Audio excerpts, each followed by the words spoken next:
ಸ್ನೇಹಿತರೆ ನಮಸ್ಕಾರ, ನಾನು ರವೀಂದ್ರ ಜೋಶಿ. ಅರವಿಂದ್ ಕೇಜ್ರಿವಾಲ್ ವಿಷಯದಲ್ಲಿ ಅಂತೂ ಸತ್ಯವನ್ನು ಬಚ್ಚಿಡಲಿಕ್ಕೆ ಸಾಧ್ಯವಿಲ್ಲ ಅಂತ ಪದೇ ಪದೇ ಇತ್ತೀಚಿನ ದಿನಗಳಲ್ಲಿ ಸಾಬೀತಾಗ್ತಾ ಇದೆ. ಈಗ ವಿಧಾನಮಂಡಲದಲ್ಲಿ, ದಿಲ್ಲಿ ವಿಧಾನಮಂಡಲದಲ್ಲಿ ಕಾರ್ಯಕಲಾಪ ಪ್ರಾರಂಭ ಆಗಿದೆ. ಮೊದಲೇ ಬಾರಿಯ ವಿಧಾನಮಂಡಲದ ಅಧಿವೇಶನ. ಯಾವ ಅರವಿಂದ್ ಕೇಜ್ರಿವಾಲ್ ಸರ್ಕಾರ ಅತಿಶಿ ಮರ್ಲೇನಾ ಮೂಲಕ 14 CAG ರಿಪೋರ್ಟ್ಗಳನ್ನು ಬಚ್ಚಿಟ್ಟಿದ್ದರು, ಯಾರಿಗೂ ಗೊತ್ತಾಗಲಾರ್ದಾಗೆ ಕೆಳಗಡೆ ಇಟ್ಕೊಂಡು ಕೂತ್ಕೊಂಡಿದ್ರು, ಅದು ಈಗ ಒಂದೊಂದಾಗಿ ಹೊರಗಡೆ ಬರ್ತಾ ಇದೆ. ಯಾವ ಅರವಿಂದ್ ಕೇಜ್ರಿವಾಲ್ ಇದೇ CAG ರಿಪೋರ್ಟ್ ತೋರಿಸಿ ಸರ್ಕಾರವನ್ನು ರಚನೆ ಮಾಡಿದ್ರು, ಜನರನ್ನು ಭ್ರಮಿತಗೊಳಿಸಿದ್ರು, ಅದೇ CAG ರಿಪೋರ್ಟ್ ಮೂಲಕ ಮತ್ತೆ ಸಿಲುಕಿ ಹಾಕಿಕೊಂಡಿದ್ದಾರೆ. ಏನು ಹೇಳ್ತಾ ಇದ್ರು ಅರವಿಂದ್ ಕೇಜ್ರಿವಾಲ್ ಅವರು? ಇದೆಲ್ಲ BJP ಆಫೀಸ್ನಲ್ಲಿ ಸಿದ್ಧ ಆಗಿರುವಂಥದ್ದು. ಲಿಕ್ಕರ್ ಹಗರಣ ಅನ್ನೋದು ಕೇವಲ ಮತ್ತು ಕೇವಲ ಕಲ್ಪನೆ. ಇದರಿಂದ ಯಾವುದೇ ತಥ್ಯ ಇಲ್ಲ, ಇದಕ್ಕೆ ಯಾವುದೇ ರೀತಿಯ ಸಾಕ್ಷ್ಯಾಧಾರ ಇಲ್ಲ. ತಿಂದದ್ದು 100 ರೂಪಾಯಿ ಎಲ್ಲರೂ ತಿಂದಿದ್ರೆ ನಮಗೆ ತೋರಿಸಿ, ಇದೆಲ್ಲವೂ ರಾಜಕೀಯ ಕಲ್ಪಿತವಾದಂಥದ್ದು ಅಂತ ಪದೇ ಹೇಳ್ತಾ ಇದ್ರು. ಕೋರ್ಟಿನಲ್ಲಿಯೂ ಅದೇ ಹೇಳಿದರು, ಚುನಾವಣೆಯಲ್ಲಿ ಅದೇ ಹೇಳಿದರು, ಪತ್ರಿಕಾಗೋಷ್ಠಿಯಲ್ಲಿಯೂ ಅದೇ ಹೇಳಿದರು. ಈಗ CAG ಅವರು ರಿಪೋರ್ಟ್ ಕೊಟ್ಟಿದ್ದಾರೆ. ನೀವು ಬೇರೆ ಯಾವುದನ್ನು ಬೇಕಾದರೂ ನಿರಾಕರಣೆ ಮಾಡಬಹುದು. ಕಂಟ್ರೋಲರ್ ಆ್ಯಂಡ್ ಆಡಿಟರ್ ಜನರಲ್ ಅಂತ ಏನಿದಾರಲ್ಲ, ಈ ಕಂಟ್ರೋಲರ್ ಆ್ಯಂಡ್ ಆಡಿಟರ್ ಜನರಲ್ ಅಂದರೆ ಏನು ಅಂದರೆ, ಸರ್ಕಾರದಿಂದ ವೆಚ್ಚವಾಗುವಂಥ ಹಣಗಳ ಕುರಿತಾದಂಥ ಆಡಿಟ್ ಮಾಡುವಂಥ ವಿಭಾಗ ಇದು. ಸಂವಿಧಾನಾತ್ಮಕವಾದಂಥದ್ದು. ಮತ್ತು ಇದರಲ್ಲಿ ನೀವು ಯಾವುದೇ ರೀತಿಯಾದಂಥ ದಗಲ್ಬಾಜಿ ಮಾಡಲಿಕ್ಕಾಗೋದಿಲ್ಲ, ಯಾವುದೇ ರೀತಿಯ ಸ್ವಹಿತಾಸಕ್ತಿ ತೋರಿಸಲಿಕ್ಕಾಗೋದಿಲ್ಲ. ಎಲ್ಲವೂ ಅಂಕಿ ಸಂಖ್ಯೆಗಳಿರ್ತವೆ, ನಿಖರವಾಗಿರ್ತವೆ, ಎಲ್ಲದಕ್ಕೂ ಸಾಕ್ಷ್ಯಾಧಾರ ಇರ್ತವೆ. ಇದನ್ನು ನೀನು ಚಾಲೆಂಜ್ ಮಾಡಲಿಕ್ಕಾಗಲಾರದಷ್ಟು ಪರಿಪಕ್ವವಾದಂಥ ಲೆಕ್ಕ ಪರಿಶೋಧನೆ ಆಗಿರುತ್ತೆ. ಅದಕ್ಕೆ ಈ ದೇಶದಲ್ಲಿ ಬೇರೆ ಯಾವುದನ್ನು ಬೇಕಾದರೂ ನೀವು ನಗಣ್ಯ ಮಾಡಬಹುದು ಮತ್ತು ಅದನ್ನು ತಳ್ಳಿ ಹಾಕಬಹುದು. ಕಂಟ್ರೋಲರ್ ಆ್ಯಂಡ್ ಆಡಿಟರ್ ಜನರಲ್ ಮಾಡಿರುವಂಥ ರಿಪೋರ್ಟ್ ಇದೆಯಲ್ಲ, ಅದನ್ನು ನೀವು ತಳ್ಳಿ ಹಾಕ್ಲಿಕ್ಕೆ ಆಗೋದಿಲ್ಲ. ಇದನ್ನು ತುಂಬ ಚೆನ್ನಾಗಿ ಬಳಸ್ಕೊಂಡವ್ರು ಯಾರು ಅಂದರೆ ಅರವಿಂದ್ ಕೇಜ್ರಿವಾಲ್ 2013ರಲ್ಲಿ ನಿರಂತರವಾಗಿ ಭ್ರಷ್ಟಾಚಾರದ ಕುರಿತು ಹೋರಾಟವನ್ನು ಮಾಡಿದರು. ಇವರು ಇದನ್ನು ಮೀರಿ ತಾನು ಸತ್ಯ ಹರಿಶ್ಚಂದ್ರ ಅಂತ ಪ್ರೂವ್ ಮಾಡಲಿಕ್ಕೆ ಹೋಗಿ ಸರ್ಕಾರವನ್ನು ರಚನೆ ಮಾಡಿದರು. ಅದ್ರ ಬಗ್ಗೆ ಮತ್ತೀಗ ಮಾತಾಡೋದು ಬೇಡ. ಈಗ ವಿಧಾನಮಂಡಲದ ಅಧಿವೇಶನದಲ್ಲಿ ನಿನ್ನೆ ನಡೆದಂಥ ವಿದ್ಯಮಾನ ಏನು ಅಂತ ಹೇಳ್ತೇನೆ. ನಿನ್ನೆಯಿಂದ ಶುರುವಾದ ತಕ್ಷಣ ಯಥಾ ಪ್ರಕಾರ ರಾಜ್ಯಪಾಲರ ಭಾಷಣ ಇರಬೇಕು. ಆದರೆ ದಿಲ್ಲಿಯಲ್ಲಿ ಲೆಫ್ಟಿನೆಂಟ್ ಗವರ್ನರ್ ಇರೋದರಿಂದ ಲೆಫ್ಟಿನೆಂಟ್ ಗವರ್ನರ್ ವಿನಯ್ ಕುಮಾರ್ ಸಕ್ಸೇನಾ ಅವರ ಭಾಷಣ ಶುರು ಆಗ್ತಿರಂಗೆ ಇವರು ಆಮ್ ಆದ್ಮಿ ಪಾರ್ಟಿಯವರ ಗಲಾಟೆ ಕೇಳಬೇಕ್ರಿ ನೀವು. ಯಾವ ರೀತಿ ಕಿರುಚಾಟ ಅಂದರೆ, ರಾಜ್ಯಪಾಲರು ಭಾಷಣ ಮಾಡಿರಬಾರ್ದು, ಆ ಮಟ್ಟಿಗೆ ಇವ್ರ ಗಲಾಟೆ. ಅವ್ರಿಗೆ ತುಂಬ ಚೆನ್ನಾಗಿ ಗೊತ್ತಿತ್ತು. ಈಗ ನೂತನ ಮುಖ್ಯಮಂತ್ರಿ ರೇಖಾ ಗುಪ್ತಾ ಏನಿದ್ದಾರೆ, ಅವರು CAG ರಿಪೋರ್ಟನ್ನು ಮಂಡಿಸಲಿದ್ದಾರೆ ಅಂತ. ಏಕೆಂದರೆ ಅದು ಈಗಾಗಲೇ ಅಜೆಂಡಾದಲ್ಲಿ ಸೇರ್ಪಡೆ ಆಗಿರುವಂಥ ವಿಚಾರ. ಯಾವಾಗ ಇದನ್ನು ವಿಧಾನಮಂಡಲದ ಅಧಿವೇಶನದಲ್ಲಿ CAG ರಿಪೋರ್ಟನ್ನು ಮಂಡಿಸ್ತಾರೆ ಅಂತ ಗೊತ್ತಾಗತ್ತೋ, ಈಗ ಅವರ ನಾಯಕನಾದಂಥ ಅರವಿಂದ್ ಕೇಜ್ರಿವಾಲ್ ಬಯಲಲ್ಲಿ ಬೆತ್ತಲಾಗ್ತಾರೆ ಅನ್ನೋದು ಸ್ಪಷ್ಟ ಆಗೋಯ್ತು. ಹಾಗಾದರೆ ದಾರಿ ತಪ್ಪಿಸ್ಬೇಕು ಹೇಗೆ? ಇವರೆಲ್ಲ ಆಂದೋಲನದಿಂದ ಬಂದವರು ಅಂತ ಹೇಳ್ತಾರಲ್ವ, ಗಲಾಟೆ ಮಾಡೋದು, ಬೀದಿ ನಿಂತು ಹೊರದಾಟ ಮಾಡೋದು, ಬಸ್ಸಿಗೆ ಕಲ್ಲು ತೋರೋದು ಮಾಡಿ ಅಭ್ಯಾಸ. ಅದೇ ರೀತಿಯಾದಾಗಿ ಗಲಾಟೆ ಶುರು ಮಾಡ್ತಾರೆ. ಏನು ಮಾಡಿದರೂ ಬಗ್ಗೋದಿಲ್ಲ. ಕೊನೆಗೆ ರೇಖಾ ಗುಪ್ತಾ ಅವರು, ಇವ್ರದ್ದು ವಾದ ಏನು ಅಂತಂದರೆ, ಮುಖ್ಯಮಂತ್ರಿಯವರ ಕಚೇರಿಯಲ್ಲಿ ಹಿಂದುಗಡೆ ಇದ್ದಂಥ 2 ಫೋಟೋಗಳೇನಿದಾವಲ್ಲ ಇವ್ರು ಹಾಕಿದ್ದು, ಒಂದು ಭಗತ್ ಸಿಂಗ್ದು, ಇನ್ನೊಂದು ಬಾಬಾ ಸಾಹೇಬ್ ಅಂಬೇಡ್ಕರ್ ಅವ್ರದ್ದು, ಅದನ್ನು ತೆಗೆದು ಹಾಕಲಾಗಿದೆ. ಅಲ್ಲಿ ದ್ರೌಪದಿ ಮುರ್ಮು ಅವರು, ಮೋದಿಯವರ ಫೋಟೋ ಹಾಕಲಾಗಿದೆ.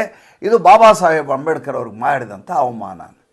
ಮೊದಲನೇದಾಗಿ ರೇಖಾ ಗುಪ್ತಾ ಅವರು ವಿಡಿಯೋ ಮಾಡುವ ಮೂಲಕ ಎಲ್ಲ ಮಾಧ್ಯಮದವ್ರು ಕರೆಸಿ, ನೋಡಿ ಯಾವ ಫೋಟೋನೂ ತೆಗೆದು ಹಾಕಿಲ್ಲ, ನನ್ನ ಹಿಂದೆ ಈಗಿರುವಂಥ ಪ್ರಧಾನಮಂತ್ರಿ ರಾಷ್ಟ್ರಪತಿಯವರ ಫೋಟೋ ಹಾಕಿದ್ದೀನಿ, ಹಾಗಂತೇಳಿ ಭಗತ್ ಸಿಂಗ್ ಆಗಲಿ ಅಥವಾ ಬಾಬಾ ಸಾಹೇಬ್ ಅಂಬೇಡ್ಕರ್ ಅವ್ರಿಗೆ ಆಗಲಿ ಅಗೌರವ ತೋರಿಸಿಲ್ಲ. ನನ್ನ ಎದುರುಗಡೆ ಇರುವಂಥ ಫಲಕದಲ್ಲಿ, ಹಜಾರದಲ್ಲಿ ಎದುರುಗಡೆ ಇರುವಂಥ ಗೋಡೆಯಲ್ಲಿ ಅಲ್ಲಿ ಅವ್ರಿಗೆ ಫೋಟೋಗಳನ್ನು ಹಾಕಲಾಗಿದೆ ಅಂತ ತೋರಿಸಿದ್ದಾರೆ. ಅದು ಕ್ಲಾರಿಫೈ ಆಗೋಗಿದೆ, ಅದ್ರ ಬಗ್ಗೆ ಸ್ಪಷ್ಟ ಆಗೋಗಿದೆ, ಅದ್ರ ಬಗ್ಗೆ ಯಾರದೇ ಅಭ್ಯಂತರ ಇಲ್ಲ. ಆದರೆ ಆಮ್ ಆದ್ಮಿ ಪಕ್ಷದ 22 ಸದಸ್ಯರಿದ್ದಾರಲ್ಲ, ಈ ವಿಷಯವನ್ನು ಇಟ್ಕೊಂಡು ಗಲಾಟೆ ಮಾಡ್ತಾರೆ. ಯಾಕೆ? ಮೀಡಿಯಾದಲ್ಲಿ ಇವತ್ತು ಲಿಕ್ಕರ್ ಹಗರಣದಲ್ಲಿ ಎಲ್ಲೆಲ್ಲಿ ಎಷ್ಟೆಷ್ಟು ದುಡ್ಡು ಹೊಡೆದಿದ್ದಾರೆ, ಹೇಗೆ ಲೂಟಿ ಮಾಡಿದ್ದಾರೆ ಅಂತ ಅಂಕಿ ಅಂಶಗಳ ಸಮೇತ ಬಿಚ್ಚಿಡಲಿದ್ದಾರೆ ರೇಖಾ ಗುಪ್ತಾ ಮುಖ್ಯಮಂತ್ರಿಯವರು. ಹೀಗೆ ಬಿಚ್ಚಿಟ್ಟುಬಿಟ್ರೆ ತಮ್ಮದು ಪೂರ್ತಿ ಬಣ್ಣ ಬಯಲಾಗಿಬಿಡುತ್ತೆ. ಅದಕ್ಕೆ ಈ ರೀತಿ ಗಲಾಟೆ ಮಾಡಿದರೆ ಮೀಡಿಯಾದ ಅಟೆನ್ಷನ್ ಆ ಕಡೆ ಹೋಗುತ್ತೆ, ಮಾಧ್ಯಮದವರ ದೃಷ್ಟಿ ಆಚೆ ಹೋಗುತ್ತೆ, ತನ್ನ ಮೂಲಕ ಈ ವಿಷಯ ಸೈಡ್ ಲೈನ್ ಆಗತ್ತೆ ಅಂತ. ಆದರೆ ವರದಿಯನ್ನು ಮಂಡಿಸುವುದನ್ನು ನಿಲ್ಲಿಸಲಿಲ್ಲ ರೇಖಾ ಗುಪ್ತಾ ಅವರು. ಅವ್ರು ಹೇಳ್ತಾರೆ ನೋಡಿ, CAG ರಿಪೋರ್ಟ್ ಭಾಳ ಎಷ್ಟು ನಿಖರವಾದಂಥ ಅಂಕಿಅಂಶಗಳನ್ನು ಕೊಟ್ಟಿದ್ದಾರೆ ಅಂದರೆ ಎಲ್ಲೆಲ್ಲಿ ಎಷ್ಟೆಷ್ಟು ದುಡ್ಡನ್ನು ಇವರು ಮೋಸ ಮಾಡಿದ್ದಾರೆ ಖಜಾನೆಗೆ ಅನ್ನೋದನ್ನು ಹೇಳ್ತಾ ಹೋಗ್ತಾರೆ. ದುಡ್ಡನ್ನು ಎಲ್ಲೆಲ್ಲಿ ಕಿಕ್ ಬ್ಯಾಕ್ ಪಡೆದಿದ್ದಾರೆ ಅನ್ನುವ ಮಾಹಿತಿಯನ್ನು ಕೊಡ್ತಾರೆ. ಮೊದಲನೇದಾಗಿ ಮದ್ಯ ನೀತಿಯಲ್ಲಿ ನಿಯಮ ಉಲ್ಲಂಘನೆ ಮಾಡಲಾಗಿದೆ, ಸಂಪೂರ್ಣವಾಗಿ ನಿಯಮ ಉಲ್ಲಂಘನೆ ಮಾಡಲಾಗಿದೆ, ಕರ್ತವ್ಯ ಲೋಪ ಮಾಡಲಾಗಿದೆ, ಮಾನದಂಡಗಳನ್ನು ಬಳಸಲಾಗಿಲ್ಲ. ಇದರಿಂದಾಗಿ ಎಕ್ಸ್ಚೆಕ್ಕರ್ಗೆ 2,002 ಕೋಟಿ ರೂಪಾಯಿ ನಷ್ಟ ಆಗಿದೆ. ನೋಡ್ರಿ, ದಿಲ್ಲಿ ಅಂತ ಸಣ್ಣ ಕಾರ್ಪೊರೇಷನ್ ಅಂತ ಒಂದು ರಾಜ್ಯ, ಆ ರಾಜ್ಯಕ್ಕೆ 2,002 ಕೋಟಿ ಅನ್ನೋದು ಭಾಳ ದೊಡ್ಡ ಮೊತ್ತ. ಅದು ಆ 2,002 ಕೋಟಿ ರೂಪಾಯಿ ನಷ್ಟವನ್ನು ಕೇವಲ ಮತ್ತು ಕೇವಲ ಇದರಲ್ಲಿ ನಿಯಮ ಉಲ್ಲಂಘನೆ ಮಾಡಿದ್ರಿಂದ ನಷ್ಟ ಆಗಿದೆ. ಹಾಗಾದರೆ ಹೇಗೆ ನಷ್ಟ ಆಗಿದೆ? ಮದ್ಯ ಲೈಸೆನ್ಸನ್ನು ಕೊಡುವ ಸಂದರ್ಭದಲ್ಲಿ ನೀತಿಯ ಬಗ್ಗೆ ಹೇಳಿದೆ ನಾನು, ನೀತಿಯಲ್ಲಿಯೇ ಲೋಪ ಇರೋದರಿಂದ 2,002 ಕೋಟಿ ರೂಪಾಯಿ ನೇರವಾಗಿ ನಷ್ಟ ಆಗಿದೆ. ಈ ಲೈಸೆನ್ಸ್ ಇದೆಯಲ್ಲ, ಲೈಸೆನ್ಸು ಚಿಕ್ಕಪ್ಪ, ದೊಡ್ಡಪ್ಪ, ಸೋದರ ಮಾವ, ಅಳಿಯ, ಮಗ, ನಮ್ಮ ಕಾರ್ಯಕರ್ತನ ಮಗಳು, ಅಳಿಯ ಅಂತ ಕೊಟ್ಟಿದ್ದರಿಂದಾಗಿ 940 ಕೋಟಿ ರೂಪಾಯಿಯ ನಷ್ಟವನ್ನು ಅನುಭವಿಸಲಾಗಿದೆ.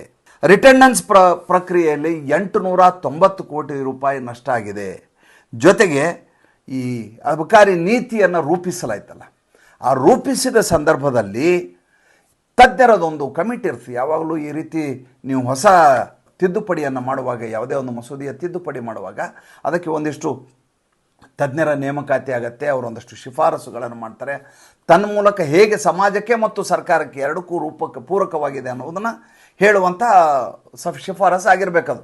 ಒಂದು, ಸಮಾಜಕ್ಕೆ ಇದರಿಂದ ದುಷ್ಪರಿಣಾಮ ಆಗಬಾರ್ದು.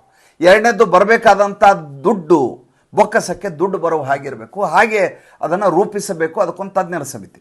ಆ ತಜ್ಞರ ನೀತಿಯನ್ನೇ ಅವರು ಕೊಟ್ಟಿರುವಂಥ ಶಿಫಾರಸನ್ನೇ ಸಂಪೂರ್ಣವಾಗಿ ಅವಗಣನೆ ಮಾಡಲಾಗಿದೆ.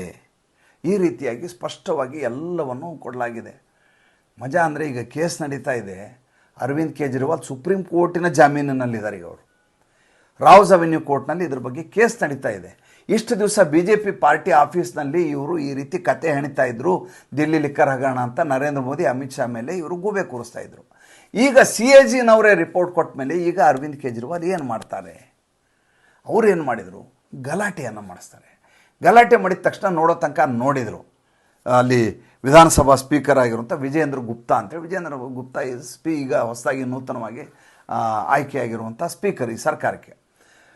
ಅವ್ರು ನೋಡೋ ತನಕ ನೋಡಿ, ಆಮ್ ಆದ್ಮಿ ಪಕ್ಷದ 21 ಶಾಸಕರನ್ನು 3 ದಿನಗಳ ಕಾಲ ಸಸ್ಪೆಂಡ್ ಮಾಡಲಾಗಿದೆ.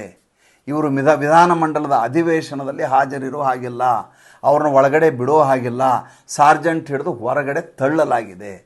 ಹುಲ್ಲು ಹಾಸಿನ ಮೇಲೆ ಕೂತ್ಕೊಂಡು ಬಾಯಿ ಬಡ್ಕೋತಾ ಇದ್ದಾರೆ. ಇವರ ವಾದ ಏನು, ಅಂಬೇಡ್ಕರ್ ಫೋಟೋ ಹಾಕಿಲ್ಲ ಅಂತ ಹಿಡ್ಕೊಂಡು ಗಲಾಟೆ ಮಾಡ್ತಾ ಇರೋದು. ನಾನು ಒಂದು ಪ್ರಶ್ನೆ ಇದೆ, ಒಂದು ವೇಳೆ ಕಾಂಗ್ರೆಸ್ ಸರ್ಕಾರ ಬಂದಿತ್ತು ಅಂತ ತಿಳ್ಕೊಳ್ಳಿ, ದಿಲ್ಲಿಯಲ್ಲಿ ಹಿಂದ್ಗಡೆ ಯಾರ ಫೋಟೋ ಇರ್ತಿತ್ತು ಸ್ವಾಮಿ? ಆ ಕಡೆ ಜವಾಹರ್ಲಾಲ್ ನೆಹರು ಫೋಟೋ ಇರೋದು, ಪಕ್ಕದಲ್ಲಿ ಇಂದಿರಾ ಗಾಂಧಿ ಇರೋದು, ಈ ಕಡೆ ರಾಜೀವ್ ಗಾಂಧಿ ಇರೋದು, ಅದರ ಮೇಲುಗಡೆ ಸೋನಿಯಾ ಗಾಂಧಿ, ಇನ್ನೊಂದು ಕಡೆ ರಾಹುಲ್ ಗಾಂಧಿ ಫೋಟೋ ಹಾಕ್ಕೊಂಡು ಮುಖ್ಯಮಂತ್ರಿ ಕೂತ್ಕೊಳ್ಳೋರು. ಇಡೀ ಅವ್ರ ಕುಟುಂಬದವರೇ ಫೋಟೋ ಇರೋದು, ಯಾರೂ ಪ್ರಶ್ನೆ ಮಾಡ್ತಿರಲಿಲ್ಲ. ಈಗ ರೇಖಾ ಗುಪ್ತಾ ಎಲ್ಲರಿಗೂ ಸಮಾನವಾದಂಥ ಗೌರವ ಕೊಟ್ಟು ಬಾಬಾ ಸಾಹೇಬ್ ಅಂಬೇಡ್ಕರ್ ಅವ್ರನ್ನೂ ಉಳಿಸ್ಕೊಂಡಿದ್ದಾರೆ, ಶಹೀದ್ ಭಗತ್ ಸಿಂಗ್ನವರು ಉಳಿಸ್ಕೊಂಡಿದ್ದಾರೆ, ಜೊತೆಗೆ ಈಗಿರುವಂಥ ರಾಷ್ಟ್ರಪತಿ ಪ್ರಧಾನಿಯವರ ಫೋಟೋ ಹಾಕಿದ್ದಾರೆ. ಇದರಲ್ಲಿ ಯಾವ ತಪ್ಪಿದೆ ಅಂತ ನನಗೆ ನಿಜಕ್ಕೂ ಅರ್ಥ ಆಗ್ತಾ ಇಲ್ಲ. ಹಾಗೆ ನೋಡಿದರೆ ಅರವಿಂದ್ ಕೇಜ್ರಿವಾಲ್ ಈ ಫೋಟೋ ಹಾಕಿದ ಹಿಂದೆ ಭಾಳ ದೊಡ್ಡ ರಾಜಕೀಯ ಇದೆ. ಹಿಂದಿನ ಸಂಚಿಕೆಯಲ್ಲಿ ಹೇಳಿದ್ದೀನಿ, ಯಾವಾಗ ಪಂಜಾಬ್ ಚುನಾವಣೆ ಇತ್ತು, ಇದ್ದಕ್ಕಿದ್ದ ಹಾಗೆ ಅವಾಗ ಶಹೀದ್ ಭಗತ್ ಸಿಂಗ್ ಬಂದು ಇವ್ರ ಗೋಡೆಯಲ್ಲಿ ಕೂತ್ಕೊಂಡ್ರು. ಬಂದು ಯಾವಾಗ ದಲಿತರ ಮತಗಳು ದಿಲ್ಲಿಯಲ್ಲಿ ಬೇಕಾದ ಗೊತ್ತಾಯಿತೋ ಆವಾಗ ತಕ್ಷಣ ಅಲ್ಲಿ ಬಾಬಾ ಸಾಹೇಬ್ ಅಂಬೇಡ್ಕರ್ ಅವರು ಬಂದರು. ಯಾವಾಗ ಇವರಿಗೆ ಅಧಿಕಾರ ಹೋಗಿ ಜೈಲಿಗೆ ಹೋಗ್ತಾರೋ, ಇವರು ಅಧಿಕಾರ ಇತ್ತು ಆದರೆ ಜೈಲಲ್ಲಿದ್ದರು. ಜೈಲಲ್ಲಿದ್ದಾಗ ಮಧ್ಯದಲ್ಲಿ ಅರವಿಂದ್ ಕೇಜ್ರಿವಾಲ್ ಬಂದು ಕೂತ್ಕೊಂಡ್ರು, ಎದುರುಗಡೆ ಬಂದು ಸುನೀತಾ ಭಾಬಿ ಕೂತ್ಕೊಂಡ್ರು. ಯಾವಾಗ ಎಲ್ಲವೂ ಹೊರಟೋಯ್ತು ಅವಾಗ ಇಷ್ಟು ಫೋಟೋ ತೆಗೆದುಹಾಕಿದ್ರು ಅರವಿಂದ್ ಕೇಜ್ರಿವಾಲ್. ಈ ರೀತಿ ಫೋಟೋ ರಾಜಕೀಯ ಮಾಡುವಂಥ ಆಮ್ ಆದ್ಮಿ ಪಕ್ಷದವರನ್ನು ಇಟ್ಟುಕೊಂಡು ಈ ದೇಶವನ್ನು ನಡೆಸಲಿಕ್ಕೆ ಸಾಧ್ಯ ಏನ್ರಿ? ಮತ್ತು ಮುಂದಿನ ಸಂಚಿಕೆಯಲ್ಲಿ ಮಾತಾಡ್ತೀನಿ. ಸಂಚಿಕೆ ಇಷ್ಟ ಆಗಿದ್ದರೆ ದಯವಿಟ್ಟು ಲೈಕ್ ಮಾಡಿ, ಫಾಲೋ ಮಾಡಿ, ಶೇರ್ ಮಾಡಿ. ದಯವಿಟ್ಟು ನಮ್ಮ ಮುಕ್ತ ಪತ್ರಿಕೋದ್ಯಮಕ್ಕೆ ಆರ್ಥಿಕವಾಗಿ ಬೆಂಗಾವಲಾಗಿ ನಮಸ್ಕಾರ.